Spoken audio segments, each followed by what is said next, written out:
Hello, I'm Dr. Ian McCullough, and this is a short lecture on data rationalization as part of machine learning. Our learning objectives today are to describe our methods for operationalizing data for machine learning, and we're also going to describe types of data. We're going to start with the last learning objective of describing types of data. There are essentially three types of data: quantitative, ordinal, and nominal. Quantitative data is also known as numeric, right? Is where there's, it can be applied on an integer, a real number line, right? There is quantity and scale to it. So example here, rating from 1 to 10. Ordinal data is categorical but ordered, right? So we can have Monday, Tuesday, Wednesday. There's not like something where you could say that Tuesday is greater than Monday, but you can certainly say that there's an order to the data, right? So that's ordinal. And then the last is nominal or categorical. Actually, technically, ordinal is categorical too, but nominal is like, in the example here, eagle, jay, or hawk. There's no order to it. You can't say that one is greater than the other. Now, you can certainly say, an eagle is bigger than a jay, and you can map that to like weight or size, and you can either say, well, if I say small, medium, large, that would be an example of ordinal, right? Or I could say the actual physical weight of the bird, and that would then be quantitative.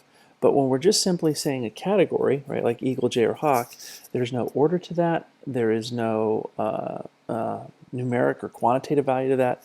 It is purely categorical, and so that would be a nominal form of data. So three types of data: nominal, ordinal, and quantitative.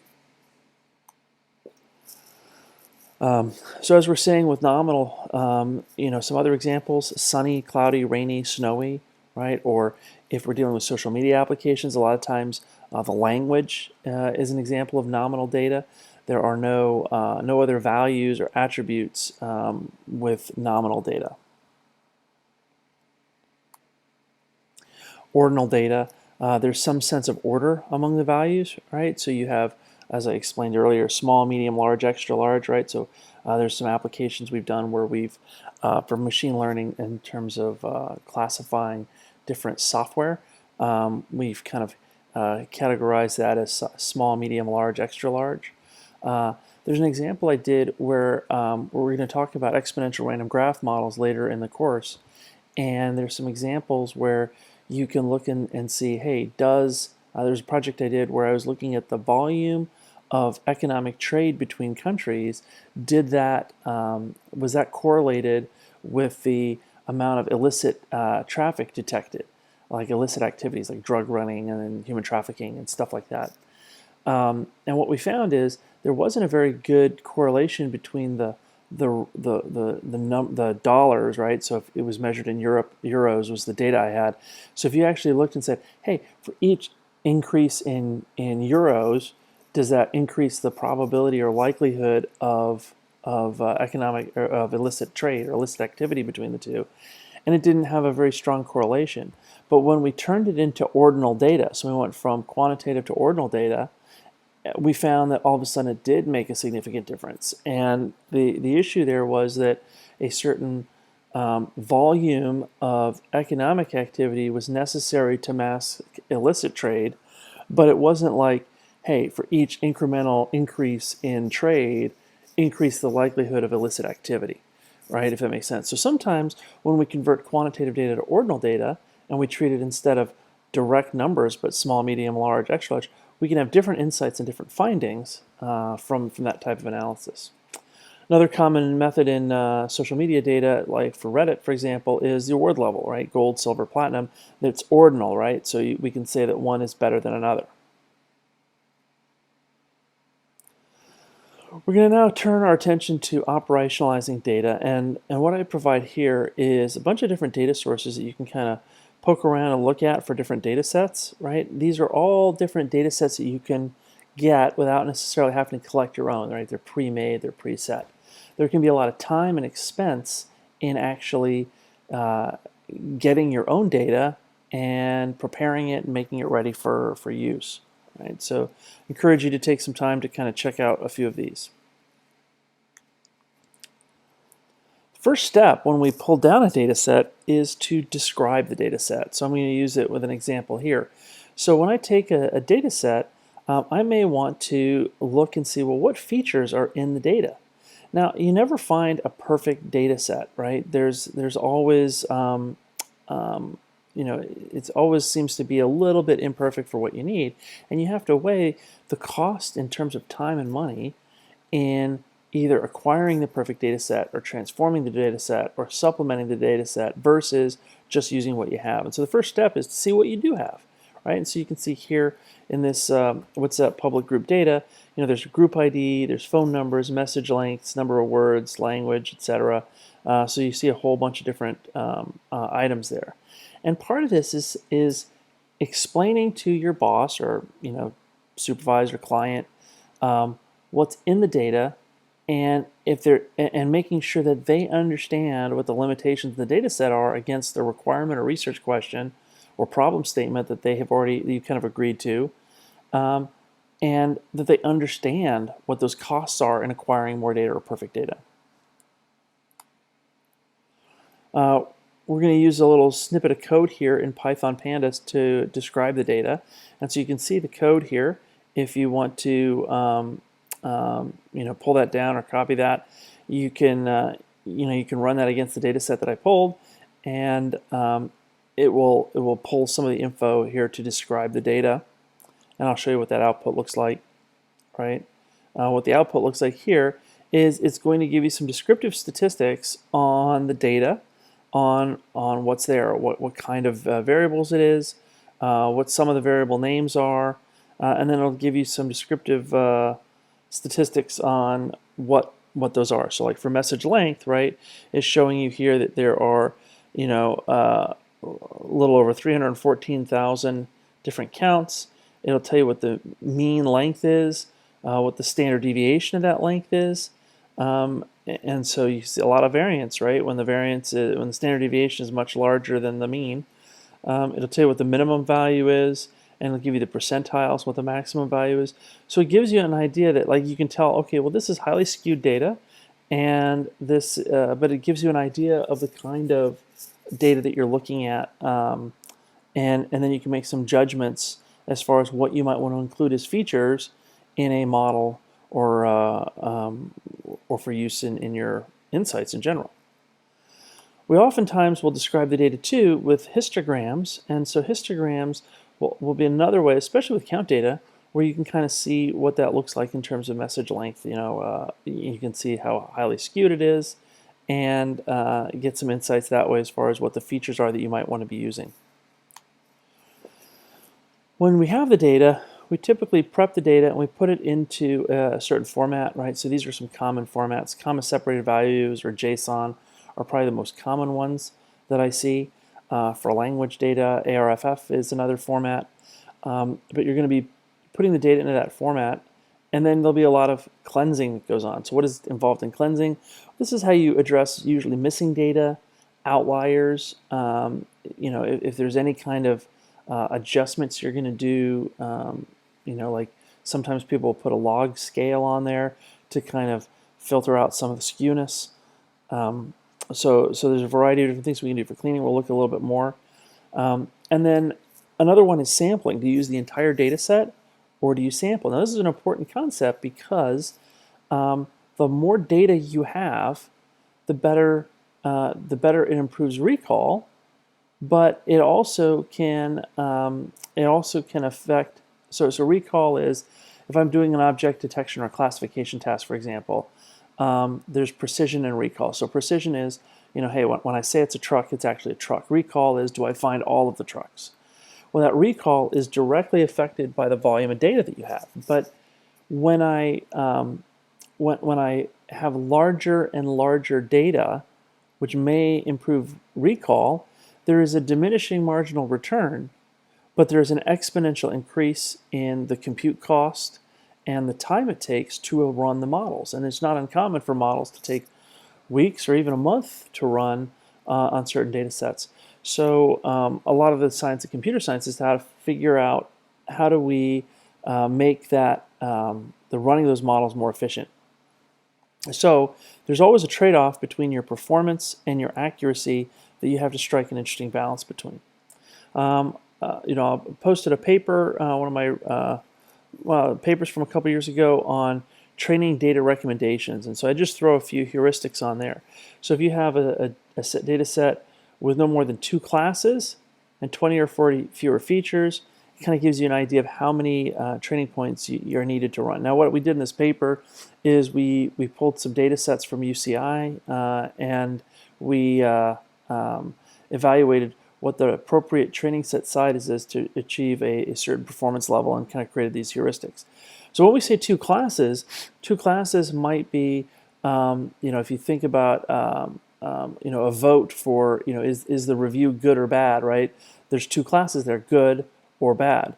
If we added a 3rd class, like good, bad, or maybe, right, then you would probably need more training points in order to train a class that has additional classes. If you have 20 features, right, so keep in mind we were looking at all the different variables. All of those could be a feature. All the variables in that what's up message, right, are all potential features if you can figure out how to code them numerically in your training set. So as you increase the number of features, you're also needing more training points to be able to do that.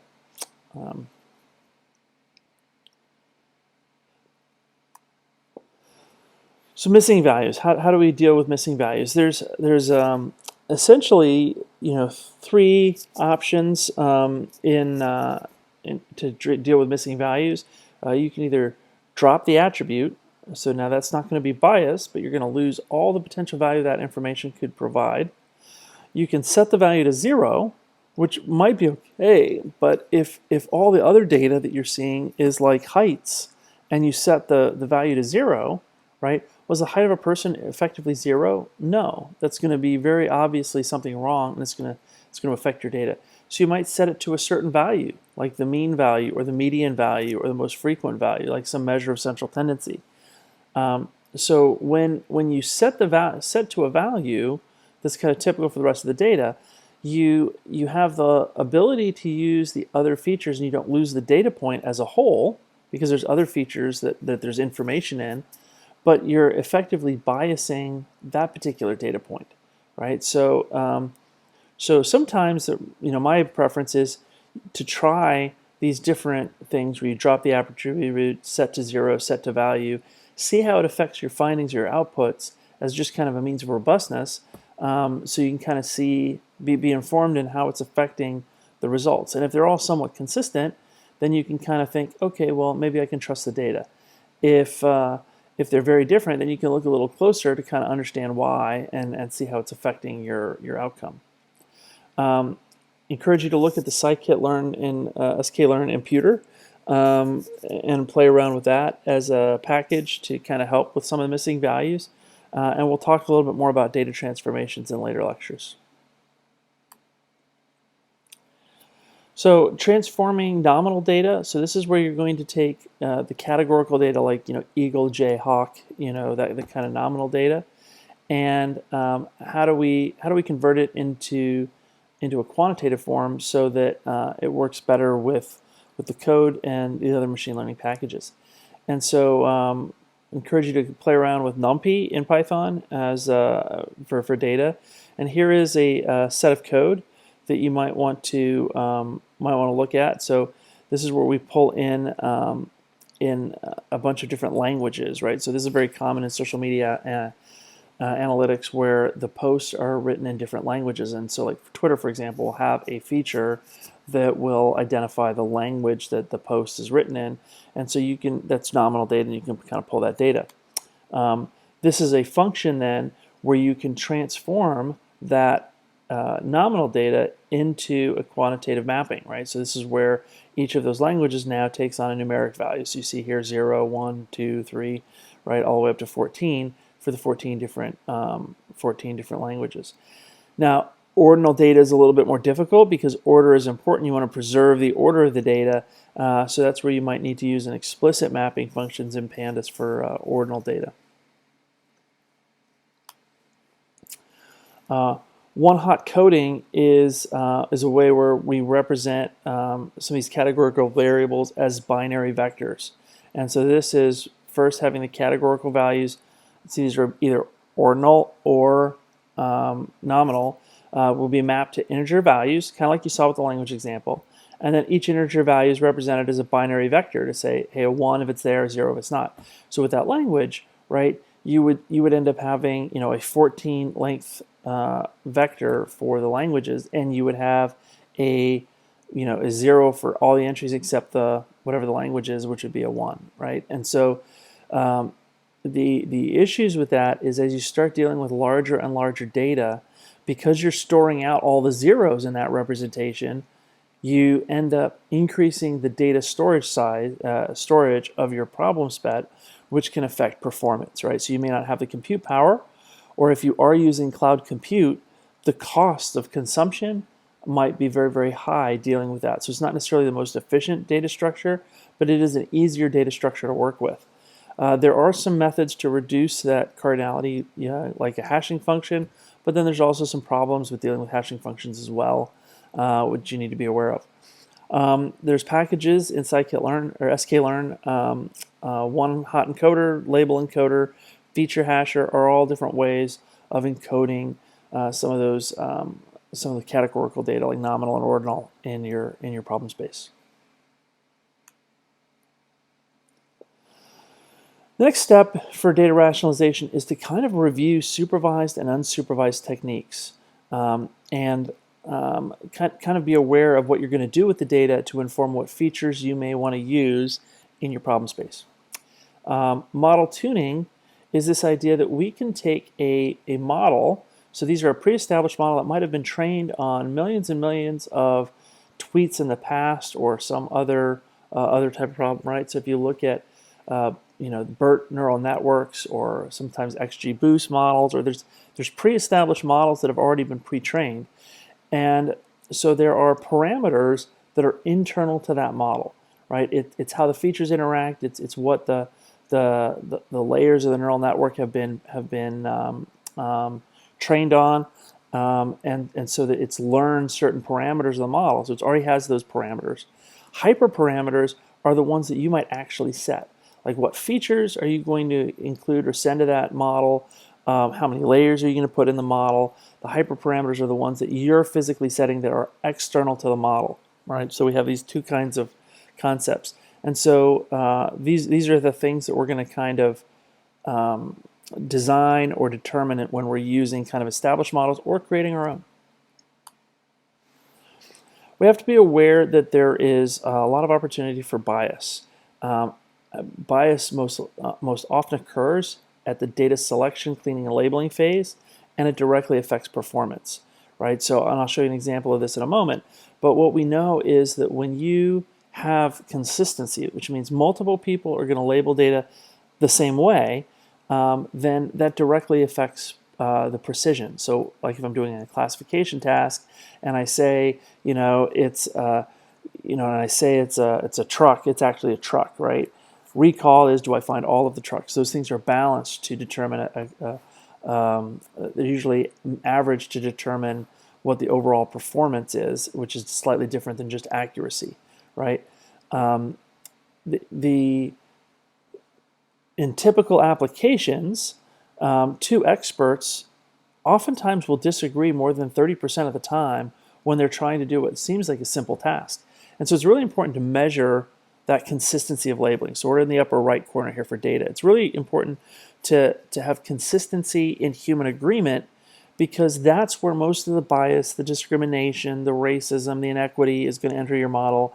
That's where the threats to precision are going to affect your model. I can always get more data later to boost my recall, but if I don't get the consistency right up front early, I'm putting an artificial ceiling on my performance. I find that a lot of times the best way to boost the performance, the overall accuracy or precision or performance of your algorithm, occurs in how you treat the data at the data rationalization phase. Everybody wants to try and play around with parameters of the model or finding a different model at the end. That's often too late. Get that data consistent up front. You also need to look and think about some of these other factors, right? Like, are we having non-representative data? Did we get, like if I'm looking at violent crime in America, well, I can get data from Chicago pretty easily, but do I think that Chicago generalizes to Baltimore? Maybe it does because they're both urban cities, but maybe it's a different geography, there's a different culture, right? So we have to think about, do we have non-representative data? Is our data culturally skewed, right? Are there certain historical biases? Or it doesn't even have to be historical. If I'm looking at violent crime in America, just to use that example, I would say the culture of an urban center, right, Baltimore or Chicago, is probably different than the breadbasket out in Nebraska and Oklahoma. There's probably different challenges, different factors that are driving some of the violent crime, and different policing strategies, right? So that cultural differences can also skew your data. And then we talked about cleansing data. Is there some issues with the way that you've treated the missing values, for example, that has affected the data set in general and those kinds of outcomes? For operations, right, we can look at the input variables, right, when the input variables drift significantly. So this might be the language as slang emerges, or this could be the cultural changes in how people are using Twitter or Facebook or social media. Those can change over time. So like when Facebook came out initially, it was very interesting how kids in high school were posting all sorts of crazy pictures. As their parents started realizing they could kind of catch up with what their kids were doing on social media, then the way kids engaged in social media changed over time. And so that's an example of drift, right, where you would need to adjust your features to have any kind of classifier that would detect behavior or actions, because it's not necessarily a change in behavior as it is a change in how people are using the medium, right? So these are some just examples of how you might have operations change, right? Whether we have behavior change or input variance. Last area is the model itself, right? So looking at variable emission. So I often say that the first argument I had with my wife was, what's the best way to get to Walmart? I mean, I was young, I was stupid, but I had timed each of the 3 routes. I could tell you what the mean was, the standard deviation. I could tell you with certainty that route A was the best route to get to Walmart. But for my wife, right, she said, yeah, but you drive like a jerk on route A, and I arrive at Walmart angry at your driving. I'd much rather drive on route C. It takes a little longer, but there's less traffic, and we arrive happy. What happened there? I did not appreciate the right value, the variable, as far as what the best way to get there is. So when you're dealing with variable emission, you might omit a key variables that are going to be important in the outcome you're really trying to get at. There might be some feedback loops where there is high autocorrelation between certain features or variables, or maybe there's an initial bias that gets magnified by the system after it's put into operation. And sometimes there's biases the developer has when it's encoded. So doing proper model validation and verification are also important steps. Where verification is ensuring that the code does what it's intended to do, validation is, does that intention actually map with the right objectives of the problem itself. I'm going to give you a social media example of this. So this comes from a project when I was at U.S. Central Command. We had a program to monitor and counter online extremism from Al-Qaeda. And so what these are is these dots, these nodes represent individual websites and forums where they were discussing extremism or AQ. And so there was probably about 85 native speakers that would be engaging on social media to counter the narratives from Al-Qaeda. And part of their job was to classify websites as either pro-Al-Qaeda, pro-America, or mixed or neutral. Now in this data set, green means it's pro-America, red means it's pro-Al-Qaeda, black means it's mixed, and yellow means it's unassessed. So you can see in this data poll, there's a lot of yellow. There's a lot of unassessed content in here. And it also kind of begs the question, well, maybe why are you having a lot of data points like around this kind of cluster to the lower right, but the large cluster kind of here at the top right has only a couple assessments to it.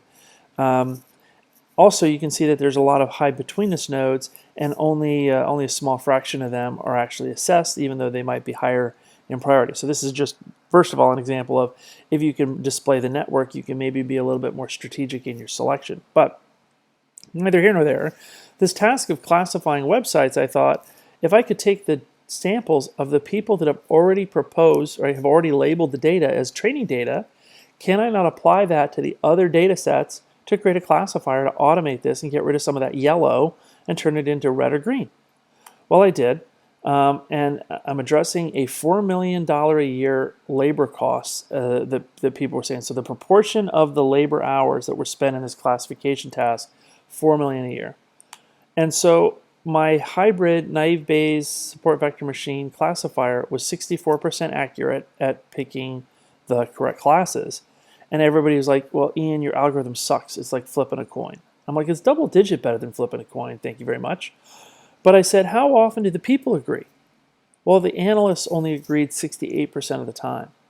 So now instead of comparing the performance of the algorithm at 64%, which doesn't seem that great, if I compare it to the human baseline, right, you're basically spending $4 million a year for a 4% marginal improvement in accuracy, while ignoring why 32% of the time a person can't determine whether a website is pro-Al-Qaeda or pro-America.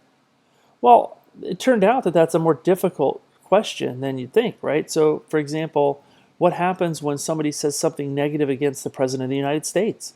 Is that anti-America? Is that pro-Al-Qaeda? Is that unrelated?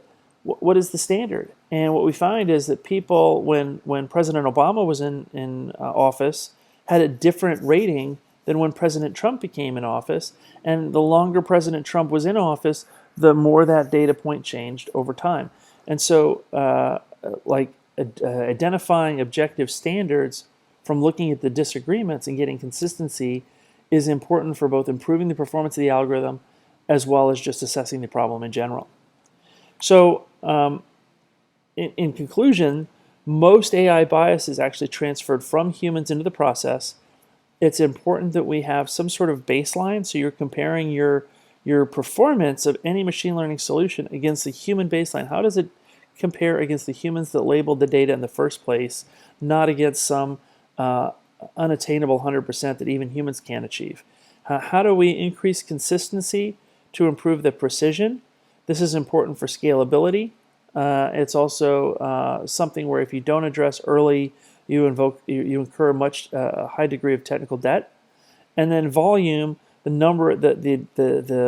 volume of data will improve your recall, but that can be improved with time. You need to get the consistency right up front. And think about how you're going to check consistency if you're just going to label the data yourself. All right? And you may find that you're not even consistent from one week to the next in labeling data. So this has been a short lecture on data rationalization, especially as it affects social media, and I appreciate you taking the time to listen.